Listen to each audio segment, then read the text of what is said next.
Mother Teresa has inspired so many people and has touched so many hearts. You like to know how she has touched my life? It was when we were staying in Vijayawada, somewhere in 1975, when she came to Vijayawada to inaugurate a home on the Bandar Road. And my mommy wanted to see her. And therefore, she told me, come on, I'll take you to Mother Teresa. I didn't know who's that Mother Teresa. I was just in 7th class. And when she took me, and at that time, 7th class itself, I was telling I want to become a priest, I want to become a priest. And then, but I was the most naughtiest fellow in the house. And Mother Teresa, she took me to Mother Teresa after the program was over.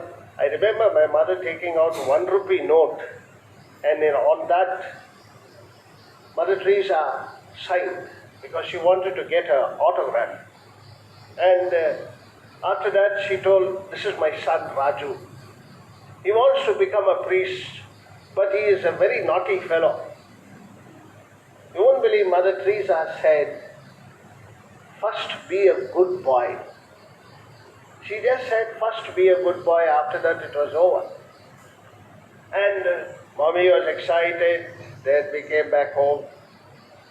And after that, I went for a vocation camp in Newswich. They didn't select me because I didn't know Telugu. And the next year, that was when I was in 9th class, we got transferred from my dad got transferred from the railways. We came to Secunderabad, and that is how I joined Hyderabad Diocese. I became a priest. When I became a priest, when I was doing my law, I used to go on Thursdays to Clock Tower, Mother Teresa's home for Mass. And there, every Thursday was my day. I used to go and celebrate Mass in the morning, and then afterwards come have breakfast and come back. This was going on, and one day the superior called me in the evening, and she said, Mother Teresa is passing Hyderabad, and she is going to be for your Mass. She is going to be there for your Mass. Don't tell anyone, because she is not coming on an official tour or landing in Hyderabad. At that time, airport was in Begumpet, and it was in 1992 when she came to the Clock Tower Mother Teresa home, and I celebrated that morning Mass. I was so excited that I went. Maybe normally I go 10 minutes before. That day I went 20 minutes before, thinking that I'll have a chance to talk to her. But she was there inside the church praying. And after that, I celebrated the Mass. And in the Mass, I also told her what she told me when I was just finished 7th class. How she told me, holding my hand, she said, first be a good boy. And then after the Mass, I was waiting to talk to her, and it took at least about 25 minutes. After the Mass, she spent 25 minutes before the Blessed Sacrament, and then afterwards she came. And that's the time I told her, Mother Teresa, you told me that I was a small boy. You told me, be a good boy first. And she held my hand immediately and said, now I want you to be a holy priest. You won't believe, I got goosebumps all over with that wrinkled hands of hers and her face, small as she is in front of me, bent a little, and then you won't believe, she just said, be a holy priest. It touched me a lot. Ever since then, I was a changed person. A total changed person. This is what she taught me. She is a great teacher. And it is interesting to see that she died in 1997 on this day, where our country celebrates the Teachers' Day. And she has been a great example, I'm sure, like Radha Krishna, to be a wonderful teacher of love. If she is going to teach you, I'm sure each one of you is also a teacher. I'm also a teacher. I teach faith, teacher of faith. I teach you, you teach us. Each one of us is a teacher. And therefore, according to the Gospel, when Jesus says, the Son of Man is the Lord of the Sabbath, He also says, in other Gospels, you will find He is the Master of Sabbath. So again, a master, a teacher of Sabbath. Who's a teacher of Sabbath? One who makes you work, one who makes you play, one who makes you love, and one who makes you worship. These are the four important aspects that a good teacher would do. And on a Sabbath, I need to work, to teach, to play, to love, and to worship the Lord. These are the four things I love to do on a Sabbath day, on a Sunday. Well, there is only this complaint by the Pharisees.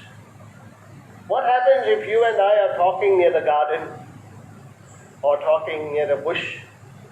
Normally you will be talking with me and plucking some green leaves and doing like this. Plucking some green leaves and doing like this. Isn't it common? When we are standing at a nice garden, let it be a rose garden, slowly as you are talking, you will pluck some leaves or pluck some corn or pluck some earth.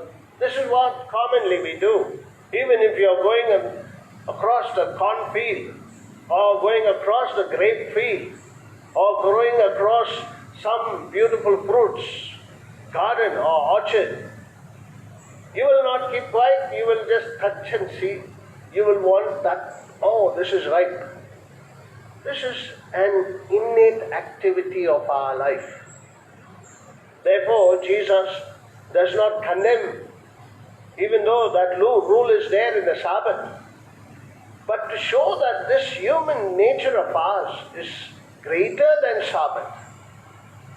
Therefore, He says, I am the Lord of the Sabbath. If you can do something beautiful more than what you don't do on a Sabbath, your Sabbath, you are the master of the Sabbath. So see how best you can make your Sabbath that you are able to say, yes, I am the master of the Sabbath. If I am able to give a good message on a Sunday, some people say, Father, your sermon was so good, we can keep munching that sermon for the whole week. If I am able to do that, my Sabbath is made, my Sunday is made. If you can do something nice on a Sunday, remember, you are doing an holy act, an holy action. Therefore, you become the Lord of the Sabbath. You will also find that Mother Teresa's actions were all inspired. That is the only thing I can say. Every action of hers has been inspired. She was blessed with a Nobel Prize in 1979. And after that, there were people who wanted to strip off the Nobel Prize. But her actions were so inspiring, inspired by God. And that is how we know that there are things that can happen in our lives through the inspiration of God, and we can bring that action alive. She was so inspired, she started a congregation in a Hindu house, a very radical Hindu, where she began the Nirmala Hridaya house, and how she blessed all of them. This is what you and I should do. We are not a follower of Christ who are exclusive. We are an inclusive follower of Christ.